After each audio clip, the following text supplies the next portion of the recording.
গল্পের সওদাগর চ্যানেলে আপনাদের সবাইকে স্বাগতম। আজকে আমরা শুনব হুমায়ূন আহমেদের লেখা উপন্যাস কুহক পর্ব ৪। ডাক্তারের মাথার ভেতর ঢুকে নিশানাথ বাবু প্রায় দিশা হারিয়ে ফেললেন। কি অসম্ভব জটিলতা! মস্তিষ্কের কুয়ার ভেতর যত নামছেন, জটিলতা ততই বাড়ছে। কুয়োর গহীন তলদেশের দিকে তিনি প্রবল টান অনুভব করছেন। যতই নিচে নামছেন ততই আকর্ষণ বাড়ছে। লোকটির চিন্তাভাবনার শিকড় অনেক দূর পর্যন্ত গেছে। ততটা নামাও কষ্ট, বেশ কষ্ট। একজনের মাথার ভেতর প্রবেশ করবার সঙ্গে সঙ্গে সব পরিষ্কার বোঝা যায়। একজন মানুষের মানসিকতা কেমন। ক্ষুদ্র ক্ষুদ্র ইটের বিশাল বিশাল ইমারত, সেসব ইমারতে বিচিত্র সব প্যাটার্ন, অদ্ভুত সব নকশা। একজন মানুষের মানসিকতা বদলানোর মানে হচ্ছে ওইসব নকশায় পরিবর্তন নিয়ে আসা, যার জন্য পুরো ইমারতই ভেঙে নতুন করে বানানোর দরকার হয়ে পড়ে। নিশানাথবাবু তা পারলেন, তবে তার অসম্ভব কষ্ট হতে লাগল। মনে হলো শরীর অবশ্যই আসছে, ক্লান্তিতে ভেঙে পড়েছেন। এর মধ্যেও কিছু কিছু পরিবর্তনের চেষ্টা করলেন। কাজটা কঠিন, তবে পুরোপুরি অসম্ভব নয়। তার কারণ মানসিকতা পরিবর্তনের ব্যাপারটা কিভাবে করতে হয় তা তিনি জানেন। কেউ তাকে শিখিয়ে দেননি, তবু তিনি জানেন। কি করে করেন, কি করে জানেন, সেও এক রহস্য। এক সময় কাজ শেষ হল। নিশানাথবাবু উঠে দাঁড়ালেন, ক্ষীণস্বরে বললেন, জয় ডাক্তার সাহেব, আমার শরীর ভাল লাগছে না, সম্ভবত বাঁচব না। ডাক্তার সাহেব চুপ করে রইলেন, মুখে কিছু বললেন না। তবে নিশানাথবাবু পরিষ্কার বুঝতে পারলেন ডাক্তার লজ্জিত বোধ করছেন, কারণ নিশানাথবাবুর এই সমস্যার মূলে তার এক্সরে মেশিন, এবং তিনি ভালো করেই জানেন রেডিয়েশনের সিকনেসের সব লক্ষণ নিশানাথবাবুর মধ্যে প্রকট হয়েছে। তার আয়ু শেষ হয়ে আসছে। 20 মিলিরিমের বেশি রেডিয়েশন একজনের শরীরের ভিতর দিয়ে চালান যায় না, অথচ এ লোকটির মাথার ভিতর দিয়ে খুব কম করে হলেও 10,000 রেম রেডিয়েশন গিয়েছে। হয়তো এই লোকটির থাইরয়েড গ্ল্যান্ড ইতিমধ্যে নষ্ট হয়ে গেছে। মস্তিষ্কের নিউরনের বড় ধরনের কোনো পরিবর্তনও নিশ্চয় হয়েছে। ডাক্তার সাহেব কেমন যেন লজ্জিত বোধ করতে লাগলেন। তার মনে হতে লাগলো এই মানুষটার কাছে ক্ষমা প্রার্থনা করা উচিত। লোকটির প্রতি তার খানিকটা মায়াও হতে লাগলো। কেন এরকম হচ্ছে তিনি তা বুঝতে পারলেন না। তিনি বললেন, আমরা খুবই লজ্জিত। যন্ত্রটা হঠাৎ ম্যাল ফাংশন করলো, কোনো কারণ ছিল না, হঠাৎ এমন এলোমেলো হয়ে গেল। নিশানাথবাবু হেসে বললেন, আমার জন্য ভালোই হয়েছে, বয়স হয়েছে, এমনিতেই মরে যেতাম, অদ্ভুত কিছু জিনিস জেনে গেলাম। ডাক্তার সাহেব বললেন, কি জানলেন আমাকে কি ভালো করে গুছিয়ে বলবেন? টেলিপ্যাথিক কিছু ক্ষমতা আপনার ডেভেলপ করেছে, তা বুঝতে পারছি। ক্ষমতাটা কি ধরনের জানা দরকার। অন্য একদিন জানবেন, আজ যাই। শরীরটা এত খারাপ লাগছে বলার মতো না। নিশানাথবাবু ঘর থেকে বেরোবার আগে কয়েক মুহূর্তের জন্য নাসিমা মেয়েটির মাথার ভেতরেও গেলেন। অতি স্বল্প সময় কাটালেন সেখানে। সামান্য কিছু পরিবর্তন করলেন। বড় কিছু করার সময় তার নেই। বড় কষ্ট হচ্ছে, খুবই কষ্ট হচ্ছে। মেয়েটি এক দৃষ্টিতে তার দিকে তাকিয়ে আছে। সে কিছুই বুঝতে পারছে না, বুঝতে চেষ্টাও করছে না। এই কুৎসিত লোকটি তার সব খবর জানে। এটা কি করে সম্ভব তা সে কিছুতেই বুঝে উঠতে পারছে না। সে ভীষণ ভয় পেয়েছে। ব্যাখ্যার অতীত কোনো কিছুর সামনে দাঁড়ালে আমরা যেমন ভয় কুঁকড়ে যাই, এও সেরকম। নিশানাথবাবু ঘর থেকে বেরোবার সঙ্গে সঙ্গে নাসিমা উঠে চলে গেল। ডাক্তারের দিকে পর্যন্ত তাকালো না। অন্ধ ভয় তাকে গ্রাস করে ফেলেছে। সে দ্রুত বাসায় চলে যেতে চায়। বিবাহিত বয়স্কের মানুষটাকে তার ভালো লাগে। ভালো লাগলে বললে কম হবে, ভালো লাগার চেয়েও বেশি। সে জানে গোপন এখানে আসা অন্যায়, খুবই অন্যায়। তবু সে নিজেকে সামলাতে পারে না। আজ এই বুড়ো লোকটির কথা তাকে বড় ধরনের ধাক্কা দিয়েছে। শুধু কি কথা, এ বুড়ো লোকটি কি কথার বাইরেও কিছু করেননি? তা তো মনে হচ্ছে করেছে। কিভাবে করেছে কে জানে। আচ্ছা, এই মানুষটা কি দরবেশ, কোন বড় ধরনের পীর ফকির? নাসরিমা চলে যাবার পর ডাক্তার সাহেব খানিকক্ষণ একা একা বসে রইলেন। পরপর দুটো সিগারেট খেয়ে মাসুদকে ডাকলেন। গম্ভীর গলায় বললেন, বসো। মাসুদ আশ্চর্য হয়ে তাকালো। ডাক্তার সাহেবের গলা অন্যরকম লাগছে, গলার স্বরে মমতা মাখান। বসতে বললাম তো, বসো। মাসুদ বসল। ডাক্তার সাহেব বললেন, তুমি বয়সে আমার অনেক ছোট, এজন্য তুমি বলি, কিছু মনে করো না। জি না, কিছু মনে করিনি। তোমাকে বরখাস্ত করার যে চিঠিটা দিয়েছিলাম ওটা ফেলে দাও। জি জি আচ্ছা। রাগের মাথায় আমরা অনেক সময় এটা ওটা বলি, এটা মনে রাখা ঠিক নয়। জি স্যার। তুমি যেমন ভুল করো আমিও করি, হয়তো তোমার চেয়ে বেশি করি। যেমন এই যে নাসিমা মেয়েটাকে প্রশ্রয় দেওয়া বিরাট অন্যায়।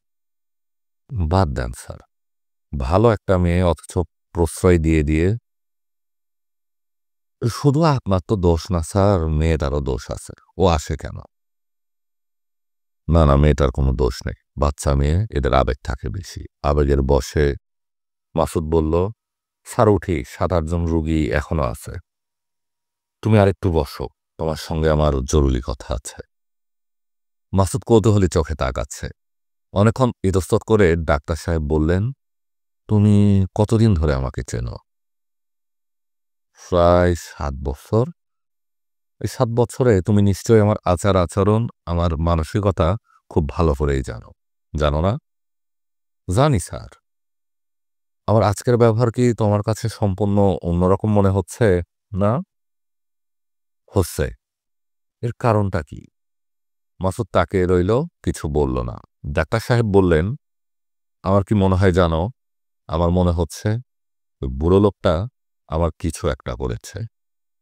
হিপটোনাইজ? হিপটোনাইজের চেয়েও বেশি।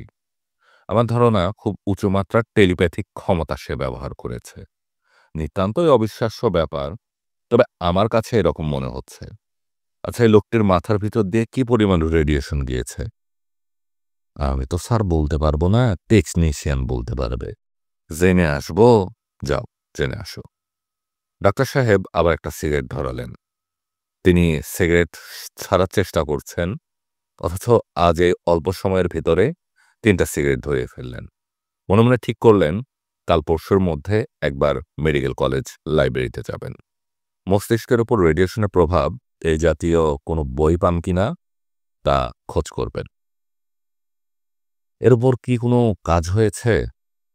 নিউরোসার্জনরা বলতে পারবেন, এটা তাদের এলাকা। হিটলারের সময় কনসেন্ট্রেশন ক্যাম্পের কিছু বন্দীকে নিয়ে পরীক্ষা চালানো হয়েছিল। ঠিক এক্সরে না হলেও মোটামুটি ধরনের শক্তিশালী ইলেকট্রোম্যাগনেটিক ওয়েভ দীর্ঘ সময় ধরে মাথার ভিতর দিয়ে চালানো হয়েছিল। এই পরীক্ষার ফলাফল কখনো প্রকাশ করা হয়নি, অথচ জোর গলায় বন্দীদের উপর অন্য যে পরীক্ষা চালানো হয়েছে তার সব ফলাফলই সযত্নে রাখা আছে। মস্তিষ্কের উপর রেডিয়েশনের প্রভাবের পরীক্ষার ফলাফল প্রকাশ করা হলো না কেন? রহস্যটা কোথায়? ডাক্তারের কাছ থেকে বের হয়ে নিশানাথ বাবু একটা রিক্সা নিলেন। রিক্সায় ওঠার পরপরই তার মনে হলো, যে কারণে ডাক্তারের কাছে এসেছিলেন সেটাই পুরোপুরি ভুলে গেছেন। তার স্মৃতিশক্ত নষ্ট হয়ে যাচ্ছে। তিনি অতি দ্রুত নষ্ট হচ্ছে। এর কারণটা কি? এই ডাক্তারের কাছে আসার একমাত্র উদ্দেশ্য হল দাঁতের মাড়ির এক্স-রে কপি তোলা। নিশানাথ একজন ডেন্টিস্টের কাছে গিয়েছিলেন। সব দাঁত হঠাৎ করে পড়ে যাচ্ছে কেন, এটাই দেখতে চান। ডেন্টিস্ট ব্যাপার দেখে হকচকিয়ে গেল। নিশানাথকে বলল একটা এক্স-রে করতে, যদি তাতে কিছু ধরা পড়ে। সেই উদ্দেশ্যেই তিনি এবারের পলিক্লিনিকে এসেছিলেন, অথচ আসল বিষয়টি ভুলে গেলেন। রিক্সা দ্রুত যাচ্ছে, এই রিক্সাওয়ালা বেশ বলশালী। সে ঝড়ের বেগে রিক্সা নিয়ে যাচ্ছে। নিশানাথ বললেন, আস্তে চলুন ভাই। রিকশালা বলল, টাইট হইয়া বয়েন, চিন্তার কিছু নাই। তিনি রিকশালার মনে কি হচ্ছে পরিষ্কার বুঝতে পারছেন। সে খুব ফুর্তিতে আছে, আনন্দে আছে। তার আনন্দের কারণটিও স্পষ্ট। আজ দেশ থেকে তার স্ত্রী এসেছে। অনেকদিন সে খোঁজ খবর নিচ্ছিল না। ভয় পেয়ে তার স্ত্রী একা একা ঢাকা শহরে চলে এসেছে এবং ঠিকানা ধরে ঠিকই খুঁজে বের করেছে। রিকশাওয়ালা মুখে খুবই রাগ করেছে। মনুর একা একা চলে আসাটা যে কিরকম বোকামি এবং ঢাকা শহরটা যে কি পরিমাণ খারাপ সে তার স্ত্রীকে বলেছে। তবে মনে মনে সে দারুণ খুশি হয়েছে। এই মুহূর্তে সে ভাবছে ঢাকা শহর পুরোটা সে তার স্ত্রীকে দেখাবে। রিকশায় বসিয়ে বিকাল থেকেই ঘুরবে। হাতে সময় নেই, জমার টাকা তুলে ফেলতে হবে। নিশারাত রিকশা থেকে নামবার পর ভাড়ার সঙ্গে আরো ৩০ টাকা দিলেন বকশিস। রিকশালা অবাক হয়ে তাকালো। তিনি বললেন, মিরপুরের চিড়িয়াখানাটা তোমার স্ত্রীকে দেখিয়েও খুব খুশি হবে। এখন স্ত্রীর কাছে চলে যাও। জমার টাকা নিশ্চয়ই উঠে গেছে, তাই না? এ টাকাটা হলো বাড়তি। রিকশালা ক্ষীণস্বরে বলল, আপনি লোকটা কে? নিশারাত নিচু গলায় বললেন, কেউ না, আমি কেউ না। রিকশাওয়ালার বিস্ময় আরো গাঢ় হলো। তার মুখ দেখে মনে হচ্ছে সে অতীন্দ্রিয় কোনো রহস্য চোখের সামনে দাঁড়িয়ে থাকতে দেখেছে। দীপা দুদিন ধরে ব্যাপারটা লক্ষ্য করছেন। বই নিয়ে ঘরের এক কোণে আলো বসে থাকে। পাতা উল্টায় এমন নিবিষ্ট তার ভাবভঙ্গি যে মনে হয় সে সত্যি সত্যি পড়তে পারছে। দীপা জানেন এটা এক ধরনের খেলা। মেয়েটা একা একা এই অদ্ভুত খেলা খেলে, তার কষ্ট হয়, কিন্তু করার কি আছে। এই মেয়েটার মধ্যে বড় কোনো পরিবর্তন এসেছে। রাতে এখন আর মোটেও বিরক্ত করে না, একা একা ঘুমোতে চায়। মাকে বলে বাবার ঘরে গিয়ে ঘুমোতে। বলার সঙ্গে মাথাটা এমনভাবে নিচু করে ফেলে যাতে মনে হয় বাবা মার একসঙ্গে ঘুমানোর রহস্যের অজানা অংশটা এখন সে জানে। দীপা ছোট্ট নিঃশ্বাস ফেলে রান্নাঘরের দিকে রওনা হলেন। দারোয়ান এসে খবর দিল, নিশানাথ বাবুর অবস্থা ভালো নয়, একটু পর পর বমি করছেন। ডাক্তারকে খবর দেওয়া হয়েছে না? জি। খোঁজ নাও, এখনো আসছে না কেন? দারোয়ান মুখ নিচু করে বলল, মাস্টার সাহেব বাঁচত না আম্মা। দীপা বললেন, কিভাবে বুঝলে মারা যাচ্ছে? বোঝা যায় আম্মা, শরীরে পানি আইছে, পিঠে চাকা চাকা কি যেন হইছে, মাথাও ঠিক নাই আম্মা। মাথা ঠিক থাকবে না কেন? বীর বীর কইয়া সারাদিন ধইরা কি জানি কয়, নিজের মনে হাসে। দীপার মন বেশ খারাপ হলো। তিনি হাতের কাজ ফেলে নিশানাথ বাবুকে দেখতে গেলেন। দূর থেকে দেখলেন নিশানাথ বাবু ঘরের বারান্দার ইজি চেয়ারে চোখ বন্ধ করে শুয়ে আছেন। তার পাশে আলো। দূর থেকে মনে হচ্ছে তিনি আলোর সঙ্গে কথা বলছেন। এই দৃশ্যটাও অদ্ভুত। আলো অধিকাংশ সময় নিশানাথ বাবুর আশেপাশে থাকে। কেন থাকে কে জানে। দীপা বারান্দায় পা দেবার সঙ্গে সঙ্গে আলো চলে গেল। দীপা বললেন, চাচা কেমন আছেন?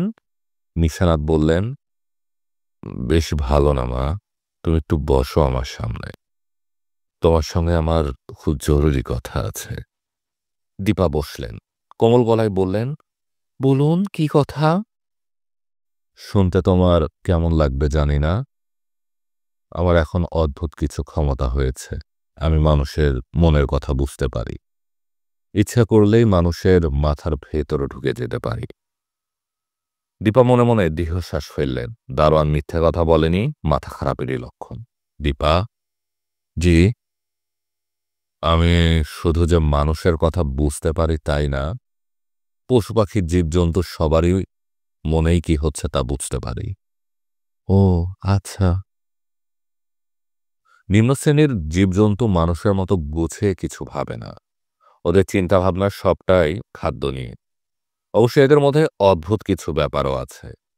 এরা কি মনে করে জানো? প্রত্যেকেই ভাবে তারাই জীবজগতের প্রধান। পৃথিবীর সৃষ্টি করা হয়েছে তাদের জন্য, তাদের সুখ সুবিধার জন্য।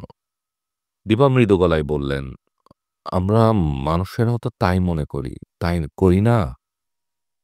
হ্যাঁ করি, কারণ মানুষও তো জন্তুই, জন্তু ছাড়া আর কি। হ্যাঁ, তাও ঠিক। নিম্ন শ্রেণীর মানুষেরা মানুষদের কিভাবে জানো? তারা মানুষদের খুবই বোকা এক শ্রেণীর প্রাণী বলে মনে করে। ওরা আমাদের বোকামি নিয়ে সবসময় হাসাহাসি করে। তাই নাকি? হ্যাঁ, তাই।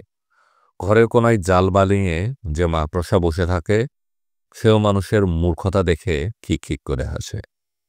দীপা কিছু বললেন না। খুব সাবধানে ছোট্ট একটা নিঃশ্বাস ফেললেন। নিশানাথ বললেন, তুমি বোধহয় আমার কথা বিশ্বাস করলে না। দীপা হ্যাঁ না কিছু বললেন না, দুঃখিত চোখে তাকিয়ে রইলেন। নিশানাথ বললেন, তোমার মনের ভিতর কি হচ্ছে আমি বলে দেই, তাহলে হয়তো তুমি আমার কথা বিশ্বাস করবে। দীপা বলল, বলুন। মাথার ভিতর ঢুকতে ইচ্ছা করে না। কেন করে না জানো? করে না কারণ এটা অন্যায়। এটা ঠিক নয়, কিছু না জানিয়ে হুট করে একটা মানুষের ঘরে ঢুকে পড়ার মতো। তাই না মা?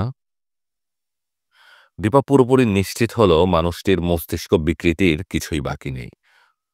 বেচারা সমস্ত শরীর কি কুৎসিত ভাবেই না ফুলে উঠেছে। দেরি না করে কোনো বড় হাসপাতালে কিংবা ক্লিনিকে ভর্তি করিয়ে দেওয়া উচিত। দীপা, জি। আমার এই ক্ষমতা মানুষের কাজে লাগান যায়। কিভাবে যায় জানো? কিভাবে? মানুষের ভেতর মন্দ যে ব্যাপার আছে সেগুলো দূর করার জন্য আমি কাজ করতে পারি। মানুষ তো একজন দুজন নয়, লক্ষ লক্ষ কোটি কোটি। তাও ঠিক, তবে সব মন্দ মানুষকে ভালো বানানোর দরকার তো নেই। এমন সব মানুষদের ভালো করতে হবে যাদের পর হাজার হাজার লক্ষ লক্ষ মানুষের ভাগ্য নির্ভর করে। যেমন ধরো রাষ্ট্রপ্রধান, দেশের বড় বড় নেতা। আপনি ঘুমান চাচা, আমার মনে হয় আপনার খুন দরকার। নিশানাথবাবু দিবাকে সম্পূর্ণ অগ্রাহ্য করে বললেন, যত দিন যাচ্ছে ততই আমি অদ্ভুত সব জিনিস জানতে পারছি। আমাদের এই মস্তিষ্ক অদ্ভুত এক জিনিস, সব রকম স্মৃতি এর মধ্যে আছে। মানুষ যখন অ্যামিবা ছিল সেই স্মৃতিও আছে। আদিকাল আদিপ্রাণ দীর্ঘকাল কাটালো পানিতে, সেই পানির জগতের স্মৃতিও আছে মানুষের মাথায়। একসময় অ্যামিবার বিকাশ হলো সরীসৃপ হিসেবে, হিংস্র সরীসৃপ। মানুষের আদি পিতা সেই সরীসৃপের স্মৃতিও সঞ্চিত রইল। মস্তিষ্ক কিছুই হারায় না। চাচা, আপনি ঘুমাবার চেষ্টা করুন।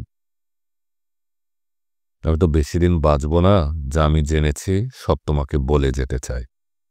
বুঝলে দীপা, আমাদের মাথায় আছে লক্ষ লক্ষ বছরের স্মৃতি।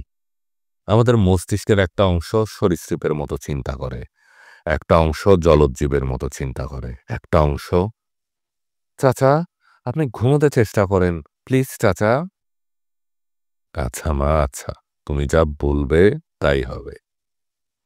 তুমি যা বলবে তাই হবে। তুমি যা। নিশান্তবাবু থামলেন। তীব্র ভয় তাকে আচ্ছন্ন করে ফেলল। মাথা খারাপ হয়ে যাচ্ছে, নিশ্চয়ই তার মাথা খারাপ হয়ে যাচ্ছে।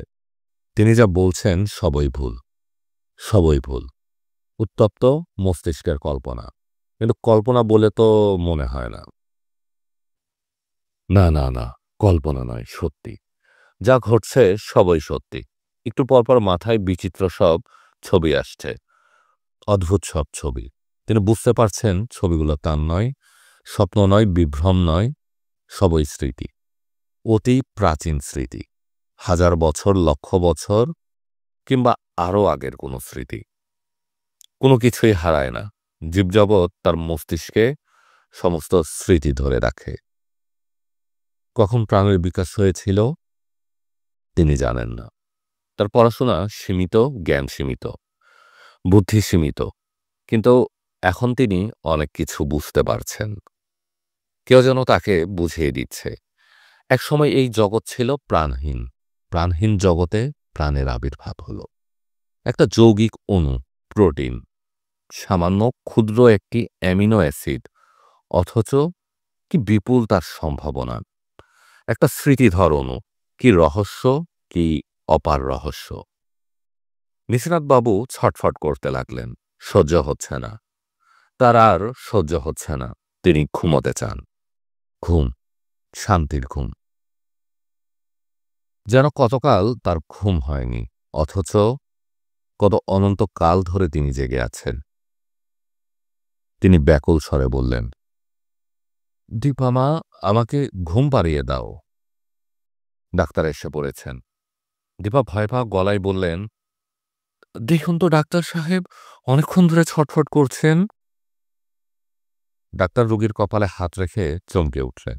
জ্বরে গা পুড়ে যাচ্ছে। শরীরেই শরীরের এই অস্বাভাবিক উত্তাপ দ্রুত কমানো প্রয়োজন। বরফ জলে গা ডুবিয়ে রাখতে হবে, এছাড়া অন্য কিছু তিনি এই মুহূর্তে ভাবতে পারছেন না। নিশারাত চোখ মেললেন, ঘোলাটা চোখ। মনে হচ্ছে চারপাশের জগৎ তিনি চিনতে পারছেন না। ডাক্তার সাহেব বললেন, কেমন লাগছে? নিশানাথ ফিসফিস করে বললেন, ভালো লাগছে না, খুব খারাপ লাগছে, মাথায় যন্ত্রণা হচ্ছে। খুব বেশি যন্ত্রণা? হ্যাঁ, খুব বেশি। মাঝে মাঝে আবার চোখে দেখতে পাই না, সব ঝাপসা লাগে। ডাক্তার সাহেব বিস্মিত হয়ে বললেন, চোখে দেখতে পান না? জি না, সব সময় না, মাঝে মাঝে এমন হয়। এখন কি দেখতে পাচ্ছেন? হ্যাঁ, পাচ্ছি। ডাক্তার সাহেব, খুব যন্ত্রণা হচ্ছে, দয়া করে আমাকে ঘুম পাড়িয়ে দিন। ডাক্তার সাহেব একটা পেথিড্রিন ইঞ্জেকশন দিলেন। প্রচুর বরফের ব্যবস্থা করতে বললেন। রোগীকে বরফ পানিতে ডুবিয়ে রাখতে হবে। এমন হাই ফিভার তিনি তার ডাক্তারি জীবনে কখনো দেখেননি। অবিশ্বাস্য ব্যাপার। বরফ চলে এলো। ডাক্তার সাহেবকে সে বরফ ব্যবহার করতে হলো না। তার আগেই রোগীর জ্বর কমে গেল। এটাও এক অবিশ্বাস্য ব্যাপার। ডাক্তার সাহেব বললেন, রোগীকে এখানে রাখা ঠিক হবে না, হাসপাতালে ভর্তি করিয়ে দিন। দীপা বললেন, উনার কি হয়েছে? আমি ধরতে পারছি না। হাসপাতালে বড় বড় ডাক্তাররা আছেন, তারা হয়তো বুঝতে পারবেন।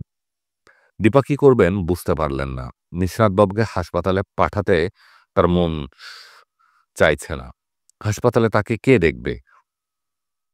শরীরের এই অবস্থায় যতটুকু সেবা যত্ন দরকার, হাসপাতাল তার কতটা করবে? তার পক্ষে বেশি সময় দেওয়া সম্ভব নয়। তাছাড়া তিনি হাসপাতাল সহ্য করতে পারেন না।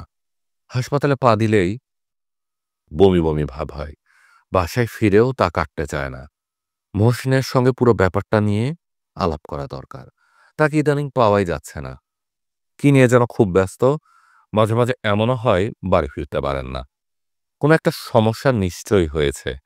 মহসিনের চিন্তিত মুখ দেখেই তা বোঝা যায়। ব্যবসা সংক্রান্ত কোনো জটিলতা হবে। দীপা প্রায় ভাবেন জিজ্ঞেস করবেন, জিজ্ঞেস করা হয়ে ওঠে না। মহসিনের ব্যবসার ব্যাপারে কোনো কৌতূহল দেখাতে তার ভালো লাগে না। আজ মহসিন সাহেব সন্ধ্যার আগে ফিরলেন। তার মুখ শুকনো। তাকে খুব চিন্তিত মনে হচ্ছে। দীপা চায়ের কাপ নিয়ে যেতেই বললেন, আজ আমাকে সকাল সকাল ভাত দিতে পারবে? দীপা বলল, কেন পারবো না, কটার সময় ভাত চাও? এই ধরো 7টা, 7:30। কোথাও যাবে? হুম। দীপা পাশেই দাঁড়িয়ে আছেন, অথচ মহসিন তাকে ঠিক লক্ষ্য করছেন বলে মনে হচ্ছে না। কেমন যেন অন্যমনস্ক। দীপা, বলো। আমি আজ বাসায় নাও ফিরতে পারি। যদি দেখো 11টার মধ্যে ফিরছি না, তাহলে দারোয়ানকে গেট বন্ধ করে দিতে বলবে। আচ্ছা।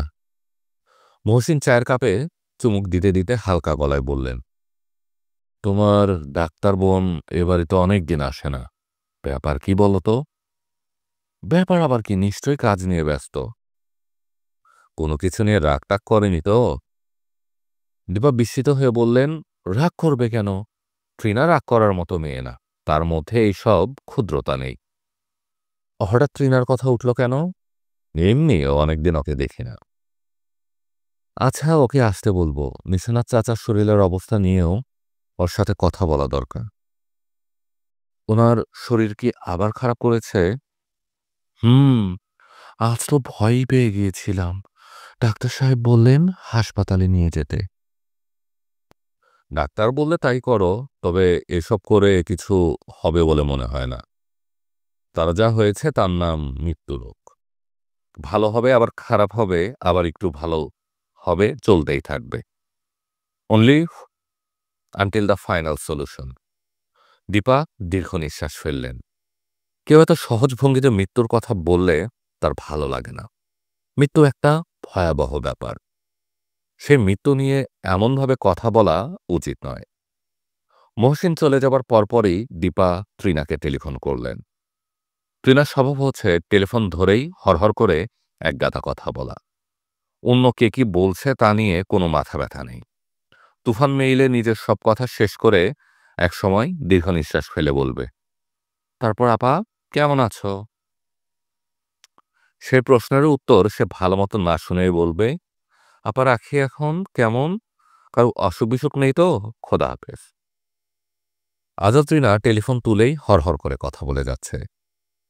আপা আমি জানি তুমি আমার উপর খুব রাগ করেছ। গত 15 দিনে একবারও তোমাদের কোনো খোঁজ খবর নেইনি। যা ব্যস্ত ছিলাম বলার না।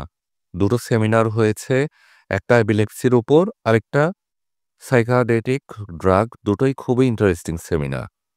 এত ইন্টারেস্টিং হবে জানলে তোমাকে জোর করে নিয়ে যেতাম।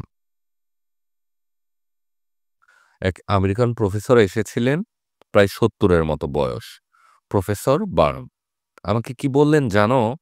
খুব গম্ভীর গলায় বললেন, মিস ত্রিনা, আমি কি তোমার সঙ্গে অল্প কিছুক্ষণের জন্য হলেও প্রেম প্রেম গলায় কথা বলতে পারি? এরা কেমন রসিক দেখলে আপা? দীপা কোনো রকমে তাকে থামিয়ে দিয়ে বলল, তুই কি আমার এখানে আসতে পারবি? অবশ্যই পারবো।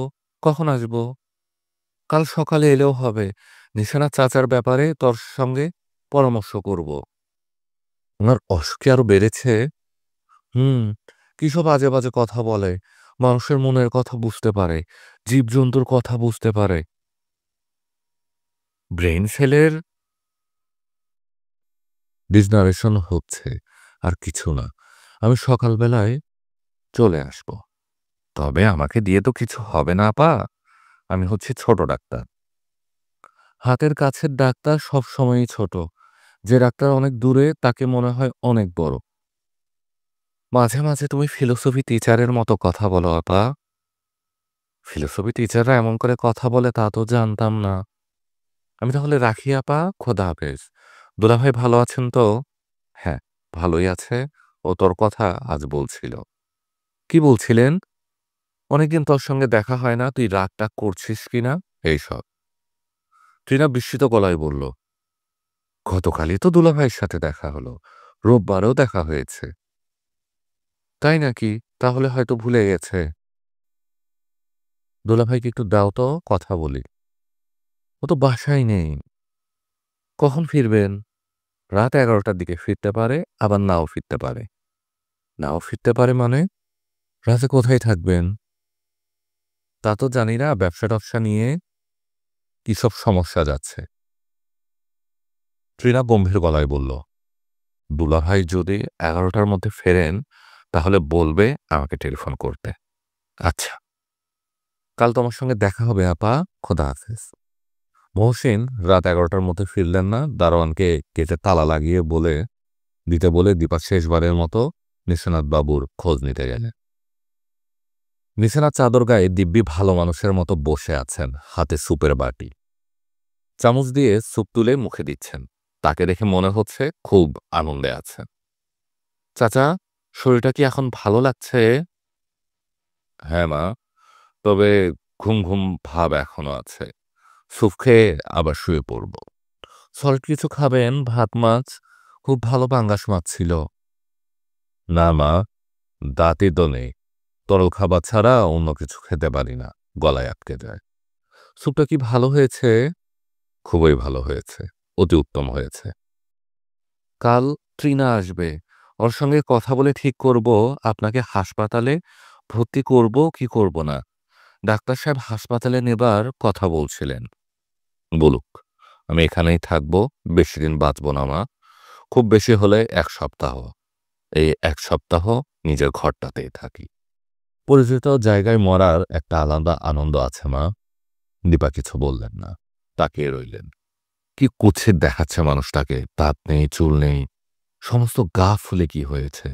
অথচ এই মানুষটার ভেতরটা যে কত সুন্দর তা তার মতো ভালো কেউ জানে না। আপনারা শুনছিলেন হুমায়ুন আহমেদের লেখা উপন্যাস কুহক পর্ব 4। পরবর্তী পর্ব শুনতে আমাদের গল্পে সওদাগর চ্যানেলে চোখ রাখুন।